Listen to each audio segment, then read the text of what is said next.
So usual గా ఈ symptoms తో వస్తారనమాట. క్లినికల్ గా మనం కొంచెం అనుభవం ఉన్నా కూడా సర్జన్స్ ఎవరైనా క్లినికల్ గా దీన్ని డయాగ్నోస్ చేయడం జరుగుతుంది. దానికి సపోర్టివ్ గా మనం కొన్ని టెస్టులు చేయాల్సి వస్తుంది. ఉదాహరణకి మనకి బ్లడ్ టెస్ట్ సిబిపి అని చేస్తాం, కంప్లీట్ బ్లడ్ పిక్చర్. దాంట్లో ఏంటంటే WBC కౌంట్ ఎలివేట్ అయి ఉంటుంది. అదే విధంగా మనకి అల్ట్రాసౌండ్ అబ్డామిన్ లో ఆల్మోస్ట్ ఆల్ 70 to 91% వరకు అల్ట్రాసోనోగ్రామ్ అబ్డామిన్ లో దీన్ని డయాగ్నోస్ చేయొచ్చు. అపెండిక్స్ వాష్ ఉంటుంది, పస్ ఉంటుంది, చుట్టుపక్కల ఇన్ఫ్లమేషన్ ఉంటుంది, దాన్ని బట్టి డయాగ్నోస్ చేస్తారు. కానీ అల్ట్రాసౌండ్ అబ్డామిన్ అనేది టోటల్ గా ఇది రేడియాలజిస్ట్ ని బట్టి ఆధారపడి ఉంటుంది, వాళ్ళ ఎక్స్పీరియన్స్ ని బట్టి ఆధారపడి ఉంటుంది. ఒక్కోసారి మనకి డయాగ్నోసిస్ మిస్ అయ్యే అవకాశం ఉంటుంది. సో అటువంటిప్పుడు మనం ఏం చేస్తాం, మన క్లినికల్ సస్పిషన్ అంటే మనం చూసినప్పుడు మనకి ఎక్కువ అపెండిసైటిస్ అనిపించినప్పుడు అల్ట్రాసౌండ్ నార్మల్ ఉన్నా కానీ మనం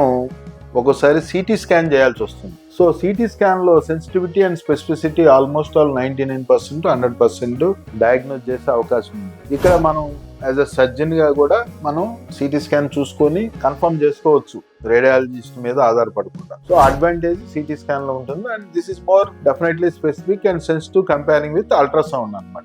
అందువల్ల మనకు అవసరమైతే సిటీ స్కాన్ చేస్తాం. ఇప్పుడు డయాగ్నోసిస్ మనకి డౌట్ ఉన్నప్పుడు, డైలమా ఉన్నప్పుడు.